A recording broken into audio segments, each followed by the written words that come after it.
Olá pessoal, vamos para a nossa aula hoje sobre o sistema nervoso. E aí nós vamos compreender três questões dentro do sistema nervoso. O que é o sistema nervoso central, o que é o sistema nervoso periférico e o sistema nervoso autônomo, que as pessoas confundem bastante. Para isso, nós vamos entender então que o sistema nervoso ele é uma parte do nosso corpo que é responsável por fazer a nossa comunicação entre a parte externa com a parte interna. Então, é através do sistema nervoso que a gente entende frio, calor, a pressão, os movimentos e consegue interagir com o meio ambiente, através de respostas apropriadas para isso. Então a gente começa a entender que o sistema nervoso tem toda aquela ramificação que eu mostrei no começo. Essa ramificação começa no sistema nervoso central, onde a gente vai ter encéfalo e medula. Do encéfalo a gente vai ter o cerebelo, o cérebro e o tronco encefálico. O tronco encefálico ainda se divide em três partes, mesencéfalo, ponte e bulbo. No sistema nervoso periférico, nós vamos ter os nervos e os gânglios, e os nervos são os nervos cranianos, que são 12, e os nervos espinhais, que são 31 pares. E os gânglios, a gente vai ver que é o sistema nervoso autônomo parasimpático e o sistema nervoso autônomo simpático, que a gente vai ver que um atua mais durante o período que você está acordado e o outro período que você está dormindo. Para isso, nós vamos começar vendo um vídeo. Nesse vídeo a gente consegue observar o sistema nervoso central na parte posterior do corpo, junto com a medula espinhal. Tá? Esses ossos que a gente tem da coluna, eles guardam dentro dele, na parte do forame vertebral, o nosso sistema nervoso, a parte mais importante. Nas aulas de ossos, a gente viu que os ossos têm a função de proteção, exatamente porque ele protege algumas estruturas especiais. Dentro dessas estruturas especiais estão os nervos, que se ramificam pelo corpo como se fossem uma árvore, fazendo a comunicação com o ambiente do corpo todo, dos músculos, da pele e assim sucessivamente. Então a gente tem que entender o que é sistema nervoso central e o que é periférico. O sistema nervoso central não está apenas no crânio, dentro da caixa craniana. Ele também está dentro dos forames vertebrais da coluna, da medula. Tá? Então a gente tem essas duas partes em azul. A parte em vermelho que a gente tem ali é o sistema nervoso periférico, ou seja, tudo aquilo do sistema nervoso que não está guardado dentro de ossos. Né? Ou seja, todas essas extremidades que a gente tem, desde a ponta dos dedos, os braços, né? Tudo que não é protegido por ossos. E aí nós temos então uma outra ferramenta de proteção que esse sistema tem, já que ele é um sistema bastante delicado. Né? Além dos ossos, como a gente consegue ver aqui, nós também temos as membranas de proteção, que são três: a dura mater, pia mater e aracnoide. Né? A pia mater é a mais delicada, é a mais interna. A gente consegue ver ela aqui em azul e vermelho. Tá? É a membrana que está em contato com o cérebro, ela é uma membrana bastante delicada. Até lá nas nossas peças do laboratório, do cadáver, a gente vai ver que ela é bem suave, ela tem que ficar sempre imersa em formol ou em água. Depois dela nós temos a aracnoide, que é essa mais grossinha aqui em vermelho. Tá? O que ela tem uma função? Ela tem uma função diferente, ela não é apenas uma capa, ela é uma capa com traves em cima. Então é como se ela fosse um amortecedor ali. Né? Elas são as paredes de sustentação de uma casa, entre uma membrana, que é o chão, e o teto, que é outra membrana. O teto seria a dura mater. Né? O próprio nome já fala, é a membrana mais dura, ela está em contato com a calota craniana, com o crânio, com os ossos. E aí depois disso, nós vamos ver que esse sistema ele continua lá no sistema vertebral, né? Ou seja, a nossa coluna também tem essas mesmas capas de proteção. A gente consegue ver lá, ó, né, entre as cores, em amarelo a dura mater, em vermelho a aracnoide, em azul ali a pia mater, as três camadas de proteção. Aqui entre os ossos a gente consegue ver também, tá? A gente pega uma vértebra olhando ela de cima, a gente vai ver o corpo da vértebra, o processo espinhoso e lá no meio o sistema nervoso, né? A nossa medula. E aí em volta essa capa de proteção. Então entramos no sistema nervoso central e a gente vai saber que dentro do cérebro nós temos áreas específicas que têm funções bem específicas. Né? A gente consegue perceber, nós estamos vendo esse cérebro olhando para lá, então a gente está vendo o quê? A parte do comportamento e emoção fica na parte anterior da cabeça, os movimentos coordenados, ou seja, aqueles movimentos que eu aprendo a fazer, né? Movimentos de dança, de esporte. Os movimentos básicos, aqueles que a gente aprende durante a infância, né? O caminhar, o andar, o sentar, o movimentar, coisas que a gente faz às vezes no automático. A parte do tato também, a percepção, reconhecer os objetos. A associação visual ao tamanho da área visual, como que nós usamos a parte da visão. Né? Depois a audição, né? Então outras situações que a gente tem. Para poder entender isso, então a gente precisa saber que o cérebro dele também tem outras subdivisões. Então nós temos o cérebro, o cerebelo, essa parte aqui de trás, o bulbo, que já fica lá na base do pescoço, a ponte e a medula espinhal, que a gente viu anteriormente dentro da coluna vertebral ali. O cérebro ele ocupa 80% da caixa craniana, então assim, ele é a grande massa responsável, né? Nele que a gente vai ter todas as partes de raciocínio, de memória, de associação, de interpretação. Além dele, a gente tem algumas formas de estudá-lo. Uma das formas é estudando os hemisférios, né? Olhando o cérebro, nós temos o hemisfério direito e o hemisfério esquerdo. Mas também tem outras formas de estudá-lo, né? Que são os lobos e os giros. Os lobos são as subdivisões desse hemisfério. É como se o hemisfério fosse um continente, né, e os lobos fossem os países desse continente. Então é uma subdivisão. E a gente entra nos giros, que aí são as cidades, são áreas bem mais pequenas, com funções bem específicas. Nós vamos ver agora, deixa eu voltar um pouquinho. Nós vamos ver o lobo direito, por exemplo. O lobo direito ele tem mais relações com a parte artística e da inteligência. O lobo esquerdo ele é mais voltado para as áreas das exatas, a área da matemática, a área da noção espacial, tá? E quando a gente entra nos hemisférios, nos lobos a gente vai ter o quê? Lobo frontal, né? A primeira parte do cérebro, né? Então a gente tem, esses lobos eles normalmente recebem nomes de áreas, ou seja, de áreas dos ossos do cérebro. Então o osso frontal, o osso parietal, o osso occipital, a gente vai ver dessa forma, tá? No lobo frontal a gente vai ter basicamente a parte da personalidade do sujeito, né? As áreas de impulsos sensoriais, a área de personalidade relacionadas à memória, o raciocínio e julgamento. Então, a forma como esse indivíduo lida com o mundo, né, ela está presente nessa área do cérebro.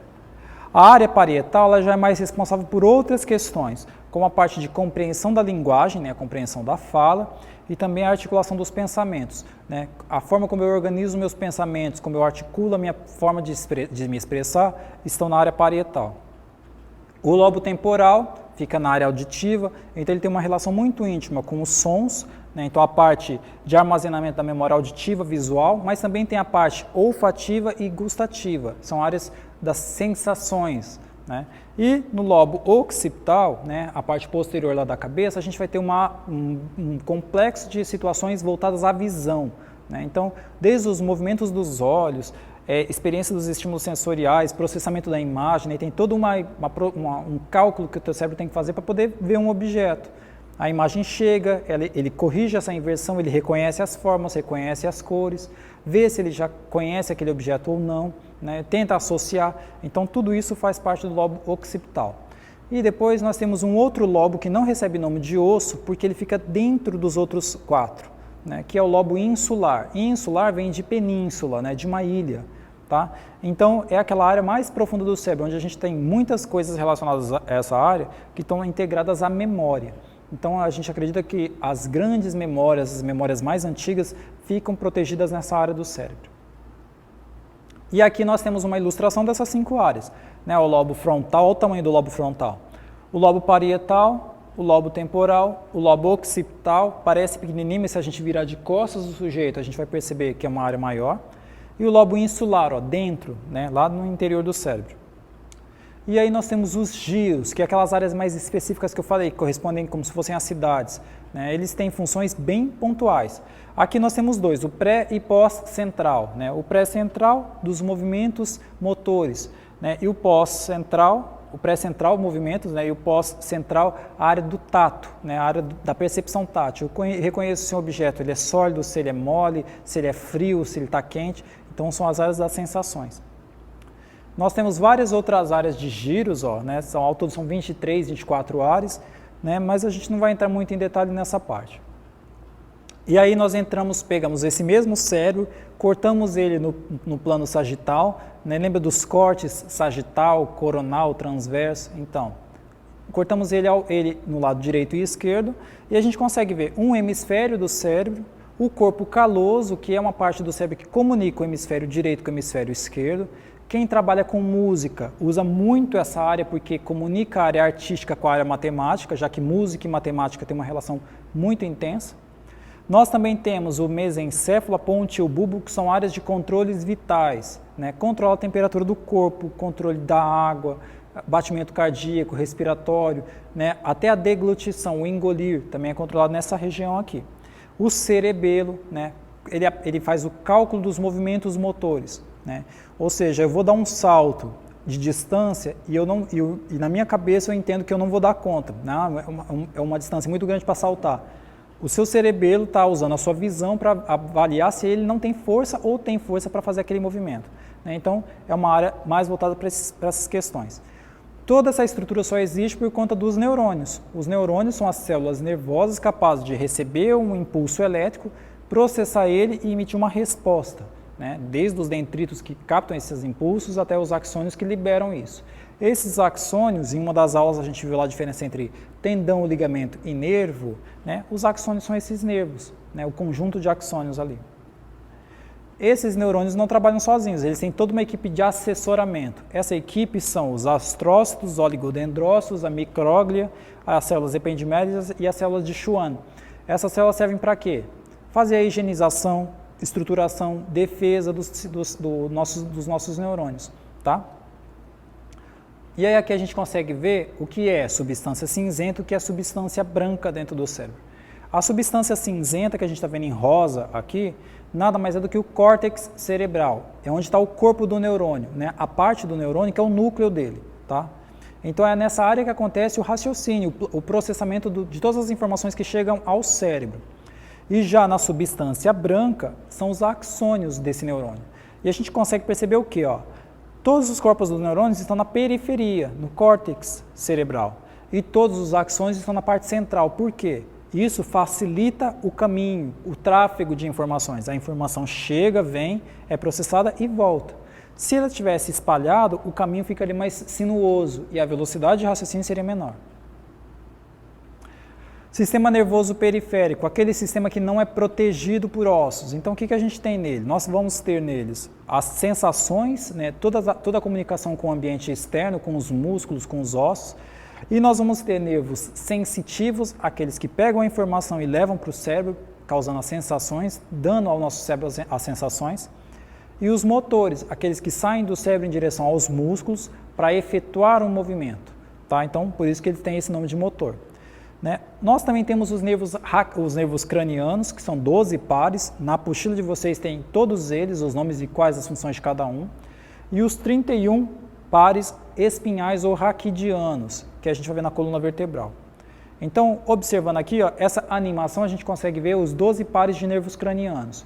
Então, são nervos que estão no crânio, mas que não fazem parte do sistema nervoso central, porque eles têm outras funções. Então, a gente vai ter desde o nervo óptico, olfativo, gustativo, né, dentre outros. E aqui nós temos especificados cada um deles. No material impresso de vocês, tem esse material, então vocês podem consultar e saber quais são os 12 pares de nervos cranianos que a gente tem, tá? E só comentando, né, já comentei um pouquinho, olfativo, gustativo, visual são alguns deles. Os nervos raquidianos são aqueles que saem da coluna vertebral, tá? Então eles vão se comunicar com os ramos externos, são 31 pares, tá? Então é muito par para estudar. Não, é muito mais simples, na verdade. Eles se agrupam em 4 grupos. Aqui em verde vocês estão vendo, são os grupos dos nervos cervicais. Em azul, são 12, né? A gente vai ter os nervos torácicos. Depois, os nervos lombares em roxo. E em vermelho, os nervos sacrais ou coxígeos, tá? Então a gente vai ter 4 grupos de nervos raquidianos que juntam aqueles 31 pares lá. Aqui a gente tem uma questão de um reflexo. O que são os reflexos motores que acontecem no corpo humano? São respostas automáticas ou respostas pré-programadas. Hoje a gente tem muito isso na questão das mensagens automáticas. Você manda mensagem para uma loja, tem uma resposta imediata. São respostas programadas. Os nossos reflexos são respostas programadas pelo cérebro também. Então são informações que não precisam passar por um raciocínio para acontecer, tá? Então a gente tem vários tipos de reflexos. Nós temos o patelar, é o mais comum, aquele bate o martelo e a pessoa estende a perna, mas nós temos outros no cotovelo, no punho, no dedo, tá? Sistema nervoso autônomo. O sistema nervoso autônomo, o próprio nome dele já diz, ele acontece automaticamente. Então nós temos impulsos que acontecem ali de vias aferentes ou eferentes, tá? E é de modo involuntário. E aí nós temos uma diferença entre o sistema nervoso somático e o sistema nervoso autônomo. Essa diferença a gente consegue ver aqui. No sistema nervoso somático, é aquele em que você vai ter um neurônio saindo do sistema nervoso central e se comunicando com o músculo. E no sistema nervoso autônomo, nós vamos ter um neurônio saindo do sistema nervoso central, passando por um gânglio, que é um ponto de encontro de alguns neurônios, e indo para o órgão efetuador, no caso aqui o coração. Então você sempre vai ter uma resposta baseada em 2 neurônios, enquanto que no sistema nervoso central você vai ter um neurônio fazendo a ponte de comunicação inteira. Tá? Aqui é uma lista, vocês têm essa mesma imagem no material da apostila também, falando o que é o sistema nervoso parasimpático e o que é o sistema nervoso simpático. Sistema nervoso parasimpático, só para a gente ver alguns exemplos. Olha lá, redução dos batimentos cardíacos, contração dos brônquios, estímulo à digestão. Né? São situações que acontecem quando nós estamos descansando. Né? O meu coração não precisa bater rápido, meus pulmões não precisam respirar rapidamente, porque eu estou descansando, eu estou dormindo. A digestão pode acontecer com mais facilidade, porque o teu sangue pode se concentrar ali. Já quando eu estou acordado, sistema nervoso simpático, eu vou ter o quê? Relaxamento dos brônquios para entrar mais ar. Aceleração dos batimentos cardíacos. O meu coração precisa trabalhar mais rápido porque eu vou levantar, vou andar, vou correr, vou fazer alguma coisa. A minha digestão ela acontece mais devagar, né? Exatamente porque agora os meus músculos estão precisando daquele sangue lá, então tem que dividir o fluxo sanguíneo. Dentre outras situações que a gente consegue ver aqui. Tá? Retomando a nossa aula de hoje, então, o que vocês entenderam sobre o sistema nervoso central? Né? Sistema nervoso central, periférico, simpático, parasimpático. Tá? Vocês conseguiram entender a divisão desses sistemas? Vocês têm algumas outras informações nas páginas 30 e 31 da apostila de vocês, tá? Que são também alguns resumos de definições, além de outros materiais complementares. Tem alguns links de vídeos que vocês podem consultar, bem como algumas atividades. Eu fico por aqui e até logo.